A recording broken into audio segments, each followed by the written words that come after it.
So welcome back everyone, আশা করি আপনারা সবাই ভালো আছেন। তো আজকে আমাদের এই সিরিজের 19th ভিডিও এবং আজকে আমরা কথা বলবো জাভাস্ক্রিপ্টের রেফারেন্স ডাটা টাইপ নিয়ে।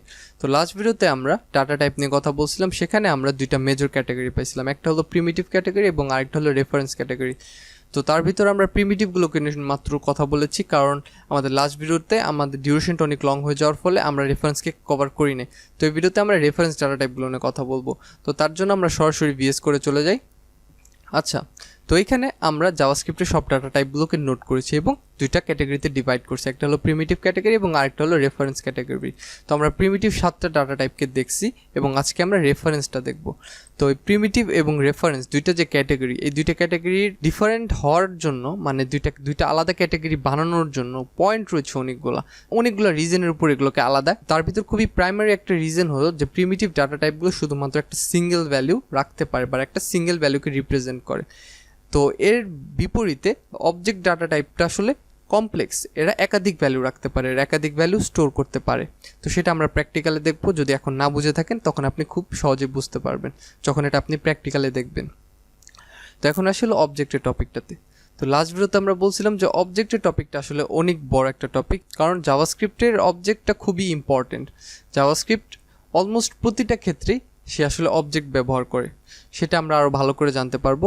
জাভাস্ক্রিপ্ট তার নিজের যে ফিচার অ্যান্ড ফাংশনালিটিগুলো আছে নিজের ভিতর, যে আমরা বলি যে প্রিডিফাইন্ড বা প্রিবিল্ড যে ফিচারগুলো আছে, সে আসলে অবজেক্টের মাধ্যমে ইমপ্লিমেন্ট করে, সেটাও আমরা প্র্যাকটিক্যালে দেখব।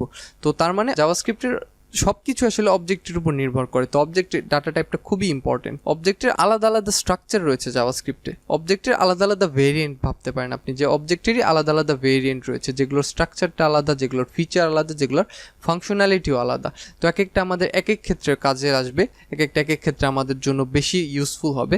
তো তার আগে আমরা আসলে অবজেক্টের সেই ভেরিয়েন্টগুলো দেখি। তো অবজেক্ট ডাটা টাইপটার আমরা সিম্পল 3টা ভেরিয়েন্ট জানবো। তো তার ভিতর ফার্স্টটা হবে অ্যারে, সেকেন্ডটা হবে অবজেক্ট ইটসেলফ এবং থার্ডটা হবে ফাংশন। এই 3টা সম্পর্কে আমরা জানবো। তো এই তিনটার ভিতর ফাংশন এবং অ্যারে, এই দুইটাকে আসলে অবজেক্টের মাধ্যমে ক্রিয়েট করা হয়েছে। আপনি ভাবতে পারেন যে অবজেক্টকে ম্যানিপুলেট করে, অবজেক্টকে চেঞ্জ করে আসলে এই দুইটাকে তৈরি করা হয়েছে, ফাংশন এবং অ্যারে। এগুলোকে যদি আমরা ভাঙি, সর্বশেষে আমরা একটা অবজেক্টই পাবো। তো এই কারণে এগুলোকে আসলে অবজেক্ট ডাটা টাইপের ভিতর রাখা হয়। এগুলোর আসলে সিনট্যাক্স এবং লেখার ধরন, কাজ করার ধরন সম্পূর্ণ আলাদা একটার থেকে আরেকটা। আপনার মনে হবে না যে আসলে এগুলো আসলে অবজেক্ট থেকে এসেছে, বাট এগুলোকে আসলে যদি আমরা ভাঙি আমরা একটা অবজেক্ট পাবো।